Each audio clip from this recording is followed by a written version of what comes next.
part, I don't know. I think I have an instinct for that sort of part. It's not exactly, I think I'm quite normal, but I do have an instinct about, I suppose I'm a good psychologist, I do have an instinct about the dark side. Not that, you know, I'm crazy, but I do know what scares people. I do know that. And it's an instinct. And I think that's why I like Hitchcock, because he knows what frightens people. And I think it's the unknown that scares all of us, the uncertainty. And Hitchcock knew that about his audiences, that we have no power at all. You have no power, we have no power, we're powerless.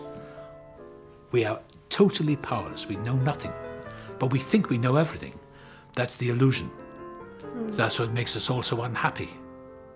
You know, oh, so make money. You look around the street, people, and then find we all die.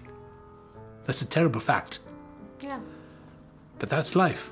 Everyone's busy being important, acting, and then nothing.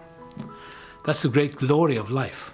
And that's what Hitchcock knew. That's why he was a great romantic and a great thriller director. Yes, it was a very scary movie. 1960, over 52 years ago I saw it, and it was probably the most powerful movie I've ever seen. And the audience I was with, we were all petrified. It was terrifying. And but I'd always been an Alfred Hitchcock admirer. I'd seen Rear Window in 1954, and later, you know, other films, Vertigo, my favourite film, and he was great director. So I felt very honoured to be asked to play him.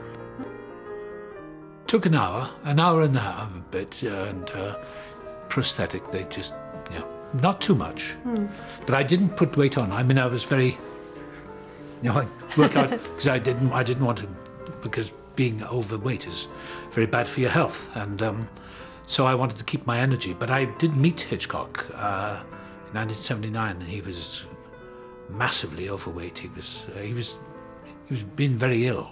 I met him in a restaurant. And he could hardly move, he was so heavy. He said, "Good afternoon, and how are you?" He had mottled, he drank a lot, he ate, he smoked his cigars. Yeah. He enjoyed his life. He lived until he was 80, so he must have been doing something right. Actually, I must say, having that weight on me, I suddenly realized what it must be like. How tragic it must be to walk around like that. You know, we have an epidemic throughout the world of obesity, massive obesity, which is killing people.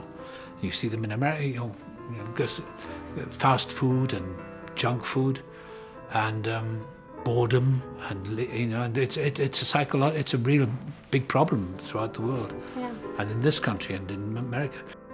Universal truth that behind, because women are very smart, much cleverer than men. You see? Yeah, we are. Sorry about that, guys. But it's true, because they have much more powerful perception of life. Men tend to be very, you know, tunnel visioned and closed down. Women are enveloping and very, very intuitively and very smart and wise. And I think with Hitchcock, Alma was at the quiet background, but she knew exactly what her husband was like. And I'm sure she pushed him and, you know, cajoled him and persuaded him. Even on the music in the shower scene, you know, she said, "Do it." He said, "Oh, you know best, shut up." But he did it, and she said, "Well, yes, it's all right." You know, he's a boy, he's a child, he never grew up. Men never grow up. We never get over our first childhoods.